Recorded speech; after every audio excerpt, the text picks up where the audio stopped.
행복한 하루를 여는 아침 묵상, 오늘 9월 24일 토요일 아침이 됐습니다. 열왕기하 7장을 읽고 묵상하겠습니다. 엘리사가 이르되 여호와의 말씀을 들을지어다. 여호와께서 이르시되 내일 이맘때에 사마리아 성문에서 고운 밀가루 한 스아를 한 세겔로 매매하고 보리 두 스아를 한 세겔로 매매하리라 하셨느니라. 그때 왕이 그의 손에 의지하는 자 곧 한 장관이 하나님의 사람에게 대답하여 이르되 여호와께서 하늘에 창을 내신들 어찌 이런 일이 있으리요 하더라. 엘리사가 이르되 내가 내 눈으로 보리라. 그러나 그것을 먹지는 못하리라 하니라. 성문 어귀에 나병한 자 네 사람이 있더니 그 친구에게 서로 말하되 우리가 어찌하여 여기 앉아서 죽기를 기다리랴. 만일 우리가 성읍으로 가자고 말한다면 성읍에는 굶주림이 있으니 우리가 거기서 죽을 것이요 만일 우리가 여기서 머무르면 역시 우리가 죽을 것이라. 그런즉 우리가 가서 아람 군대에게 항복하자. 그들이 우리를 살려두면 살 것이요 우리를 죽이면 죽을 것이라 하고. 아람 진으로 가려 하여 해질 무렵에 일어나 아람 진영 끝에 이르러서 본즉 그곳에 한 사람도 없으니 이는 주께서 아람 군대의 병거 소리와 말하는 큰 군대의 소리를 듣게 하셨으므로 아람 사람이 서로 말하기를 이스라엘 왕이 우리를 치려 하여 햇사람의 왕들과 애굽 왕들에게 값을 주고 그들을 우리에게 오게 하였다 하고. 해질 무렵에 일어나서 도망하되 그 장막과 말과 나귀를 버리고 진영을 그대로 두고 목숨을 위하여 도망하였음이라.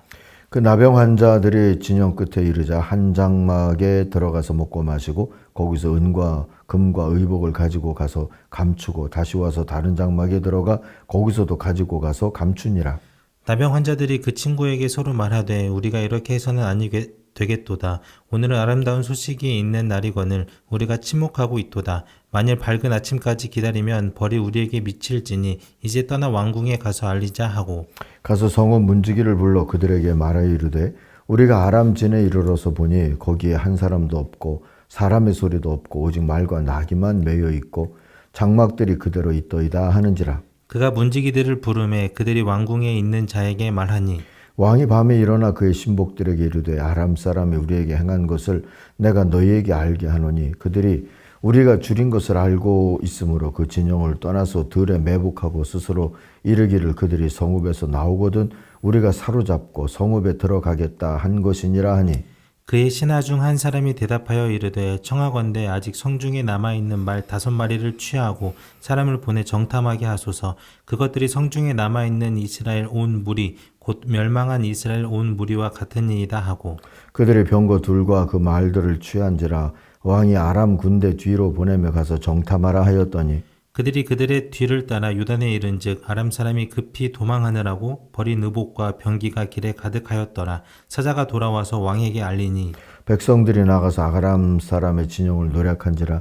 이에 고운 밀가루 한 스아에 한 세겔이 되고 보리 두 스아가 한 세겔이 되니 여호와의 말씀과 같이 되었고. 왕이 그의 손에 의지하였던 그의 장관을 세워 성문을 지키게 하였더니 백성이 성문에서 그를 밟음에 하나님의 사람의 말대로 죽었으니 곧 왕이 내려왔을 때에 그가 말한 대로라.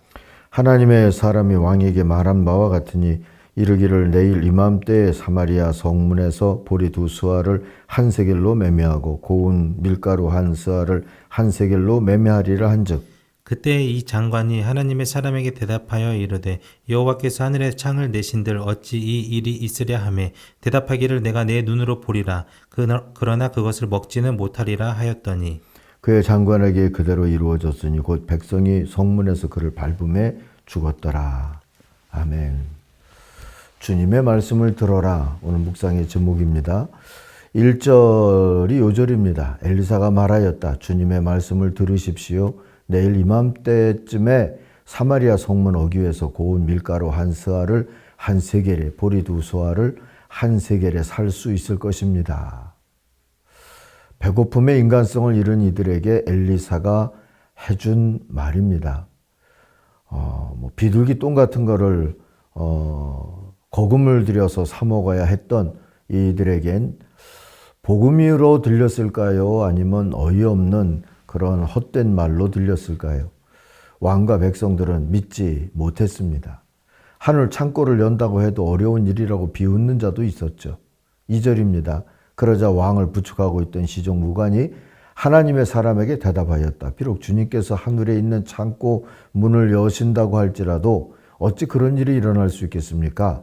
엘리사가 말하였다. 당신은 분명히 그런 일이 생기는 것을 눈으로 직접 볼 것이요. 그렇지만 당신이 그것을 먹지는 못할 것이요. 했죠. 우리 마지막 구절에서 이 말이 이루어진 것을 보지 않았습니까? 아무튼 들리는 말씀보다 손에 든 빵덩이를 더 신뢰하는 이들이 있죠. 지금도 말입니다. 그래도 선포된 말씀은 다 이루어졌다는 게 오늘 말씀의 교훈입니다. 그것도 뜻밖의 사건, 의외의 인물들을 통해서 그리 됐어요. 3절 이하를 보시면 알 수 있지 않습니까? 나병 환자들이 이 일을 이뤄냈습니다. 시브리어 차라 또는 메초라가 이 나병 환자를 뜻하는 말인데 각종 악성 피부 질환자를 가리키는 말이지 반드시 나병을 뜻하는 말은 아닙니다. 어쨌든 격리된 사람들이죠.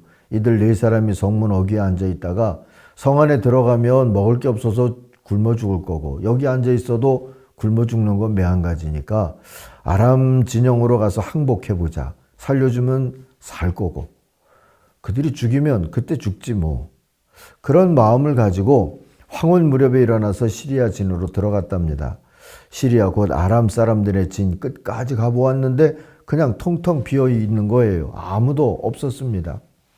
어떻게 된 거냐 하면 6절 7절 보니까 주님께서 시리아 진의 군인들에게 병거 소리와 군마 소리와 큰 군대가 쳐들어오는 소리를 듣게 했기 때문에 시리아 군인들은 이스라엘 왕이 그들과 싸우려고 멀리 해족속 왕들이나 이집트의 왕들을 고용해서 자기들에게 쳐들어왔구나 이렇게 생각을 한 거죠.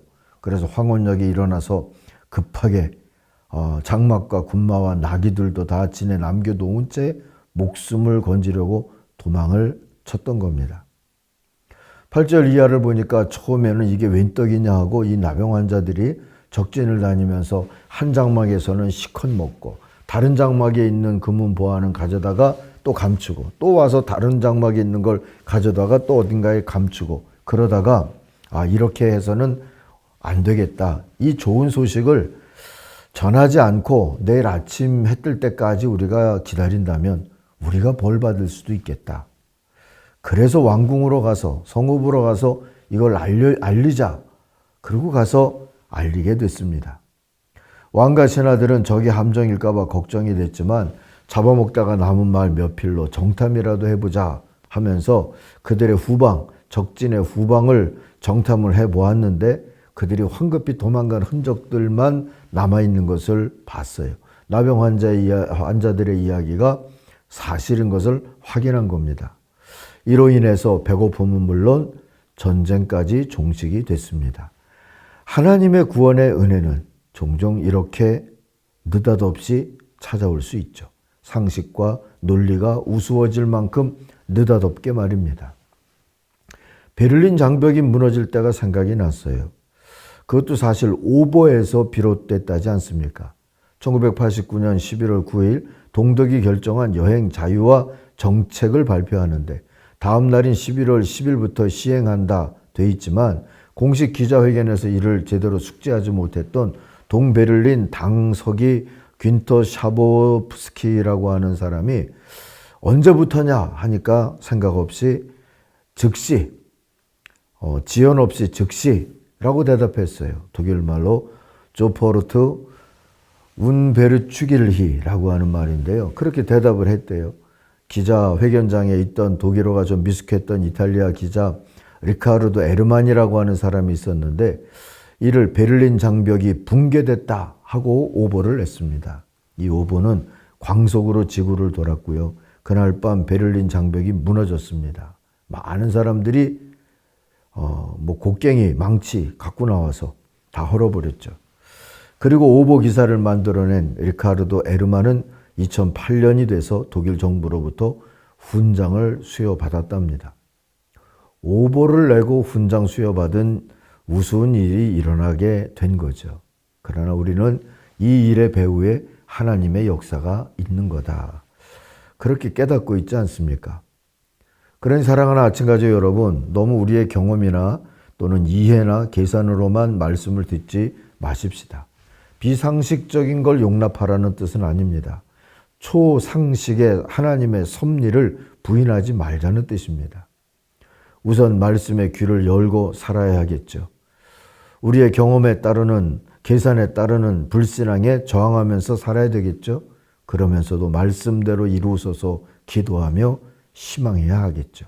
그래야 예언자의 말을 비웃다가 좋은 날에 밟혀 죽은 장관처럼 되지 않을 수 있습니다.